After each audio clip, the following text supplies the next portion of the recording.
सरकार आज संताल में होगी। मौका मधुपुर उपचुनाव के लिए महागठबंधन प्रत्याशी हफीजुल हसन के नामांकन का है, लेकिन शक्ति प्रदर्शन महागठबंधन सरकार का होगा।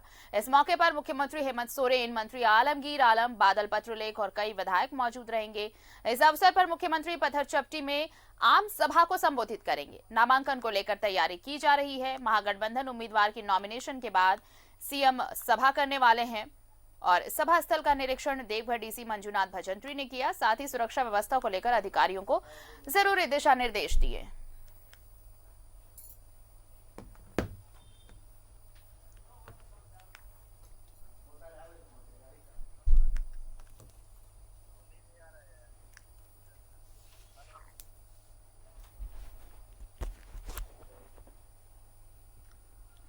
तो आज महागठबंधन प्रत्याशी हफीजुल नामांकन करने वाले हैं। हमारे साथ सीधे जुड़ रहे हैं मधुपुर से सहयोगी राकेश, उनका रुख कर लेते हैं। राकेश, बेहद अहम दिन आज मधुपुर में नॉमिनेशन होने वाला है और नॉमिनेशन करेंगे मंत्री हफीजुल, लेकिन इन सब के बीच शक्ति प्रदर्शन सरकार का। नहीं, बिल्कुल। देखिए, आमतौर पर जब भी प्रत्याशी नॉमिनेशन करते हैं तो एक तरीके का शक्ति प्रदर्शन ही होता है। जी। और हफीजुल अंसारी जो कि झारखंड सरकार में कल्याण और पर्यटन मंत्री भी हैं, तो उनका ये आज नॉमिनेशन होना है और यूपीए गठबंधन के तहत वो एक आप कह सकते हैं साझा उम्मीदवार आप कह सकते हैं, तो लिहाजा आपको वो तस्वीर भी नजर आएगी यूपीए एकता की, यूपीए की मजबूती की। और इसीलिए आप देखेंगे कि कैबिनेट के कई मंत्री जो है वो हफीजुल अंसारी के नॉमिनेशन के वक्त मौजूद रहेंगे, जिसमें आलमगीर आलम की बात कर ले या राजद कोटे से जो श्रम मंत्री है सत्यानंद भोक्ता उनकी बात कर ले, कृषि मंत्री बादल पत्रलेख की बात कर ले, स्वास्थ्य मंत्री बन्ना गुप्ता की बात कर ले, पेयजल एवं स्वच्छता मंत्री जो कि झारखंड मुक्ति मोर्चा कोटे से हैं मिथिलेश ठाकुर उनकी भी बात कर ले। तो ये तमाम चेहरे उस वक्त नजर आएंगे जो कि यूपीए की एकता और उसकी मजबूती को एक तरीके से दर्शाने की कोशिश करेगा। इसके अलावा भी कई विधायक हैं जो आसपास के विधानसभा क्षेत्र से पढ़ते हैं, चाहे दीपिका पांडे की बात कर ले, महागामा से कांग्रेस की विधायक हैं, अंबा प्रसाद जो हैं वो भी, उनके भी आने की बात हो रही है कि वो भी इस नॉमिनेशन के वक्त मौजूद रहेंगी। तो एक एकता, एक एकजुटता जो कि यूपीए की मजबूती रही है, तो उसको एक तरीके से प्रदर्शित करने की कोशिश की जाएगी। बहरहाल चुनाव है और चुनाव कभी भी हल्के में नहीं होता है आरती, तो इस चुनाव में भी आप कह सकते हैं कि एक शानदार रोमांच देखने को मिलेगा। हालांकि अभी तक बीजेपी की तरफ से कोई फाइनलाइज चेहरा औपचारिक तौर पर नहीं हुआ है, लेकिन ये लगभग तय हो चुका है कि गंगा नारायण जो कि पिछली बार आजसू के उम्मीदवार थे, आजसू की टिकट पर यहाँ वो चुनाव लड़े थे और तीसरे पायदान पर थे, तो बीजेपी ने जिस तरीके से उनको अपने दल में शामिल किया अभी हाल ही में, तो इससे एक तस्वीर जो है वो बिल्कुल साफ हो चुकी है कि गंगा नारायण जो है वही बीजेपी के उम्मीदवार होंगे। हालांकि औपचारिक नाम को लेकर थोड़ा इंतजार करना पड़ रहा है। दिल्ली से नाम आज संभवतः शाम तक तय हो जाएगा और गंगा नारायण के नाम पर एक तरीके से मुहर भी लग जाएगी।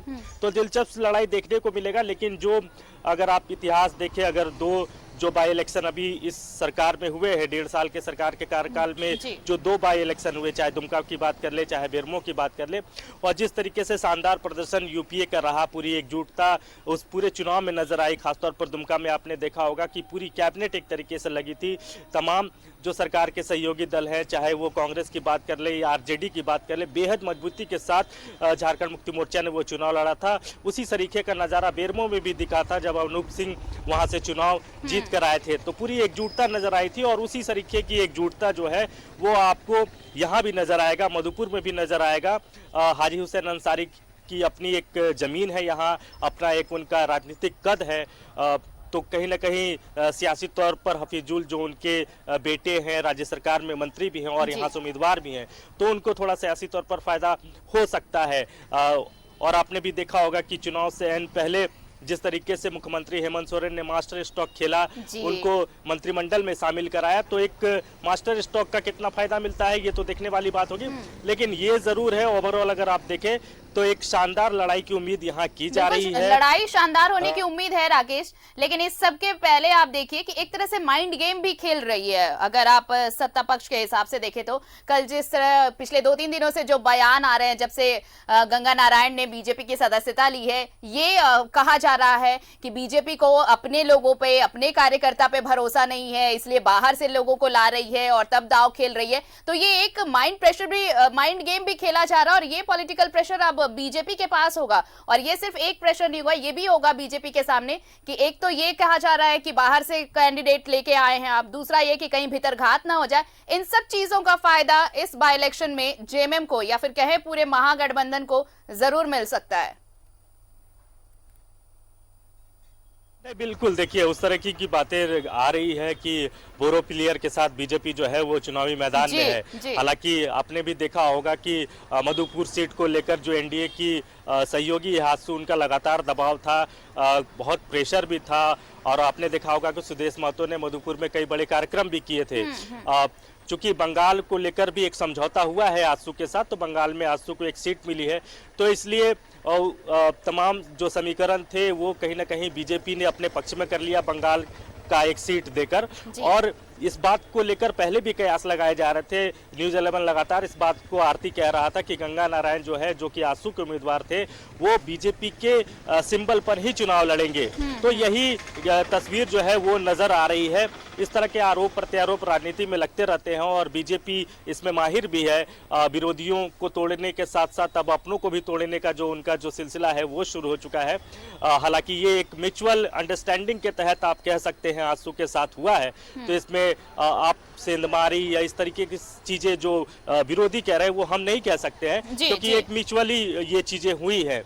तो एक अच्छा मास्टर स्ट्रोक आप बीजेपी की तरफ से भी कह सकते हैं कि आजसू का चूंकि यहाँ जनाधार है और पहली कोशिश कहीं ना कहीं बीजेपी की यही थी मधुपुर को लेकर आजसू की वोटों का बिखराव ना हो, वोटों का ध्रुवीकरण ना हो और एनडीए की जो एकजुटता है वो इस चुनाव में नजर आए। तो उसी के तहत यह कदम रखा गया है बीजेपी की तरफ से, ताकि आजसू का पूरा सपोर्ट यहाँ मिले और पूरी एकजुटता जो कि एनडीए की रही है वो कायम रहे और वोटों का बिखराव ना हो और जिसका फायदा उनको चुनाव में मिल पाए।